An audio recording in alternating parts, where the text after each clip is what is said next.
विद्यार्थी मित्रांनो, या भागामध्ये आपण समोर तुम्हाला जे स्मरणचित्र दिसत आहे, भाजी बाजार, भाजी मार्केट, याला आपण वॉटर कलर मध्ये रंगकाम करणार आहोत.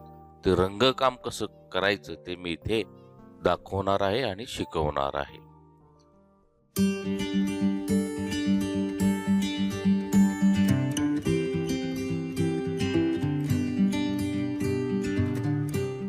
विद्यार्थी मित्रांनो, पहिल्या भागामध्ये आपण या स्मरणचित्राचं रेखाटन केलेलं आहे आणि या दुसऱ्या भागामध्ये आपण त्याला रंगकाम करणार आहोत. एलिमेंटरी आणि इंटरमिजिएट ड्रॉइंग ग्रेड परीक्षेतील दुसरा पेपर स्मरणचित्र, यासाठी आजचं हे प्रात्यक्षिक अत्यंत उपयुक्त असं ठरणार आहे. चला तर मग सुरुवात करूया. इथे मी वॉटर कलर घेतलेले आहेत आणि पातळसा रंगाचा लेयर तो सर्व चित्राला देऊन घेत आहे.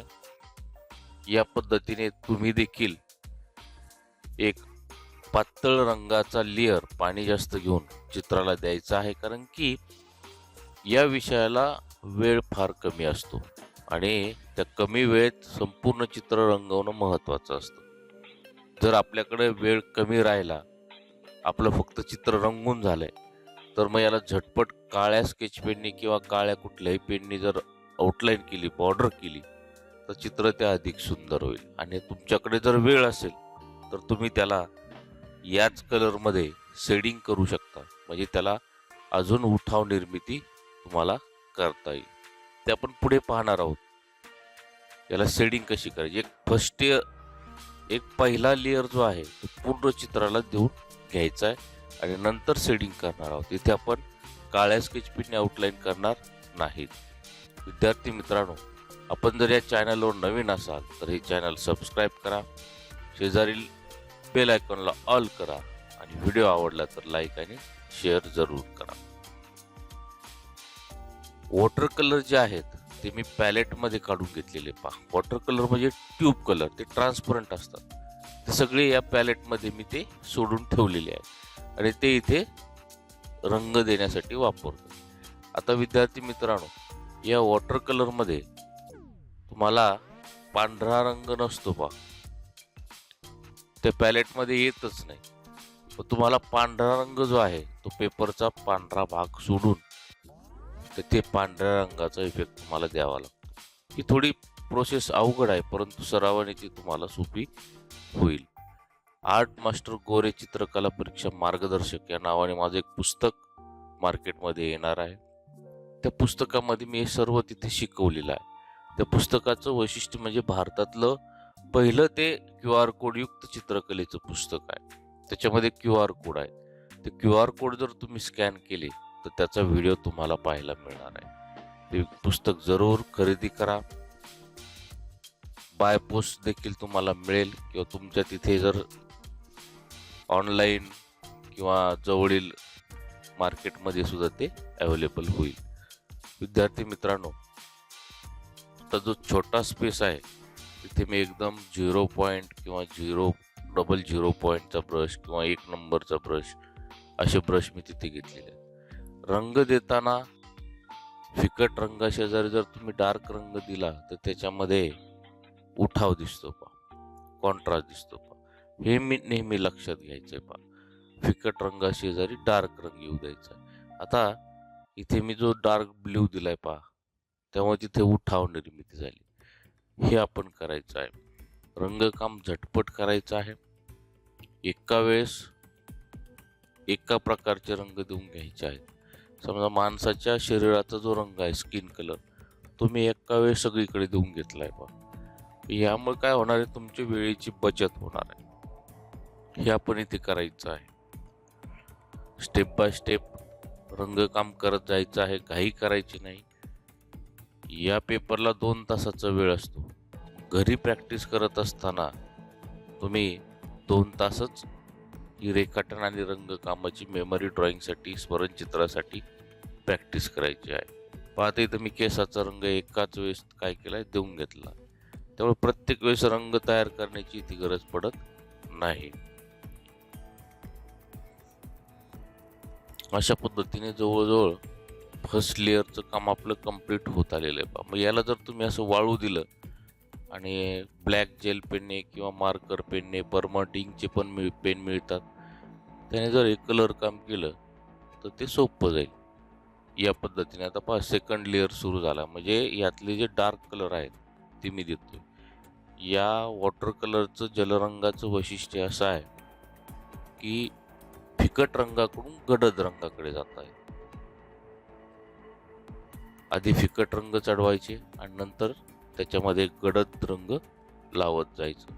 ही याची कामाची पद्धत आहे आणि अशाच पद्धतीने तुम्हाला हे काम करायचं आहे. आता फक्त वॉटर कलरमध्येच तुम्ही रंगकाम करू शकता का? नाही.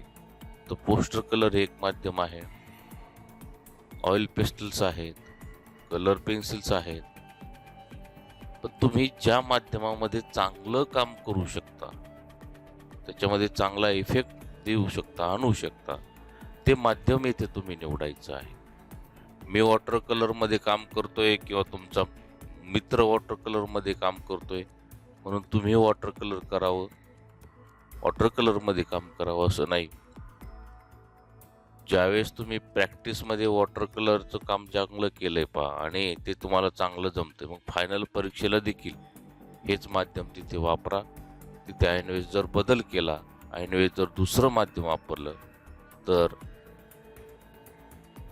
ते तुम्हाला अडचणीचं ठरू शकतं, तुमचं काम बिघडू शकतं. आता मी यावर जसे जसे डार्क कलर मी चढवत जात आहे तसं तसं पहा चित्राला अजून उठाव, ते चित्र सुंदर होत चाललेलं आहे. हे इथं करायचं आहे. मेन जो विषय आहे, मुख्य जो विषय आहे चित्राचा, त्याला महत्त्व द्यायचं आहे, त्यावर डिटेलमध्ये काम करायचं आहे आणि बॅकग्राऊंड जे आहे त्याला जास्त महत्त्व द्यायचं नाही.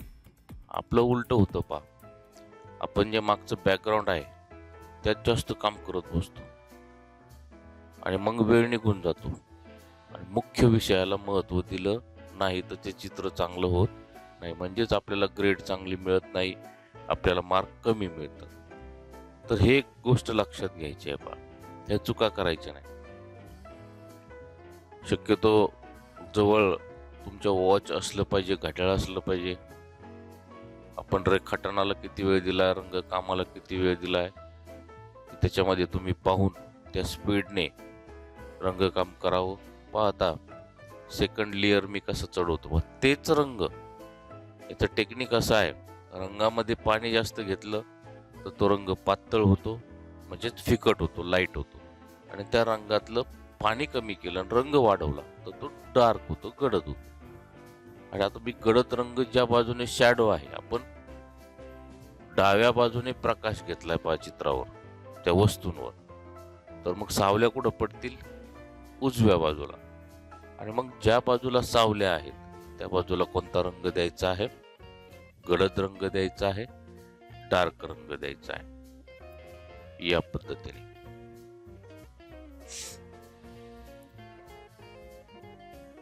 त्याच्या भाज्या आहेत, तिथे वांगी आहेत, बटाटे आहेत, टोमॅटो आहे, भोपळे आहेत, कांदे आहेत, त्याच्यामध्ये देखील छान काम करायचं आहे. कारण की तो भाजी बाजार आहे आणि त्या भाज्या जर तुम्ही काढल्याच नाही तर तो भाजी बाजार वाटणार नाही. आणि स्मरणचित्रामध्ये त्याचे काही नियम आहेत पहा, मी मागील काही भागामध्ये सांगितलेले आहेत. स्मरणचित्रामध्ये मानवी आकार कमीत कमी 4 काढावेत आणि 4 पेक्षा कितीही काढू शकता. आता हा भाजी बाजार म्हटल्यानंतर 4 जणांमध्ये भाजी बाजार नसतो, तिथे फार गर्दी असते. मग आपण त्या पद्धतीने इथे गर्दी दाखवायची आहे. आता जवळजवळ इथे 11 माणसाच्या आकृत्या मी इथे काढलेल्या आहेत पहा. आपल्याला कमीत कमी किती काढायचे? 4 काढ. मग त्याच्या 4 आकृत्या ज्या आहेत ना त्या मोठ्या काढा आणि बाकीच्या ज्या आकृत्या आहेत त्या छोट्या काढल्या तरी चालतील. त्याच्यामध्ये रंगकाम इतकं फारसं छान केलं नाही तरी चालेल, त्यामध्ये डिटेल दाखवले नाही तरी चालतील. या गोष्टी आपण इथे सांभाळायच्या आहेत. पहा आता, जसं जसं आपण सेकंड लेअरचं काम करतोय तसं तसं या चित्रामध्ये उठाव निर्मिती होत आहे. आता याला आपण आउटलाईन करणार आहोत, पण ते ब्रशने करणार आहोत. आउटलाईन तुम्ही वेगवेगळ्या पद्धतीने करू शकता. कलर पेन्सिलने, ब्लॅक पेन्सिलने, ब्राऊन पेन्सिलने आउटलाईन करू शकता. ब्लॅक पेनने मगाशी सांगितल्याप्रमाणे मी वेगवेगळे पेन वापरून आउटलाईन करू शकता, किंवा ब्रशमध्ये डार्क कलर वापरून पॉइंटेड ब्रशने देखील तुम्ही आउटलाईन करू शकता. हे जर केलं नाही तर तुमच्या चित्राला उठाव किंवा ॲक्युरसी येणार नाही. त्यामुळे या गोष्टी करायच्या, तिथे वेळ पण सांभाळायची आहे. सगळ्या गोष्टी करत असताना वेळेत तुमचं चित्र पूर्ण होणं आणि ते चांगलं होणं हे देखील महत्त्वाचं आहे. विद्यार्थी मित्रांनो, जर तुम्हाला गुणवत्ता यादीत यायचं असेल तर तुमचं चित्र इतरांपेक्षा युनिक, वेगळं, क्रिएटिव्ह, तुमची शैली वेगळी, म्हणजे स्टाईल, चित्र रंगवण्याची, चित्र काढण्याची जी शैली असते त्याच्यामध्ये वेगळेपणा जर असेल तर तुम्ही नक्की गुणवत्ता यादीमध्ये येऊ शकाल. त्यामुळे इतरांपेक्षा आपलं चित्र वेगळं आणि छान सुंदर कसं होईल हे करण्याचा प्रयत्न करा. पहा, त्याच्यामध्ये काही आउटलाईन्स मी आता पॉइंटेड ब्रशने काढत आहे. तर चित्राला एक असा वेगळा लुक इथे आलेला आहे. पहा, हे प्रॅक्टिसने जमणार आहे. काही विद्यार्थी मला विचारतात,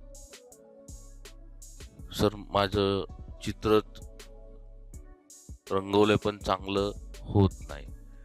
मग मी विचारत असतो, किती वेळेस प्रॅक्टिस केली? तो म्हणतो 2 ते 3 चित्र काढले मी. 2 ते 3 चित्रामध्ये तुम्ही परफेक्ट होणार नाही. तुम्हाला खूप प्रॅक्टिस करावी लागेल आणि कमीत कमी 10 ते 12 चित्र तुम्हाला, स्मरणचित्र ज्यावेळेस तुम्ही काढाल त्यावेळेस कुठे तुम्हाला बऱ्यापैकी जमेल. चांगलं पण नाही, पण बऱ्यापैकी तुम्हाला जमेल. त्यातल्या चुका, त्यातल्या त्रुटी हे तुम्हाला कळतील. पाहता, मी ब्राऊन कलरने काय करतोय, आउटलाईन करतोय. पहा, तो जो व्यक्ती आहे त्याच्या हातांना वगैरे आउटलाईन करतोय.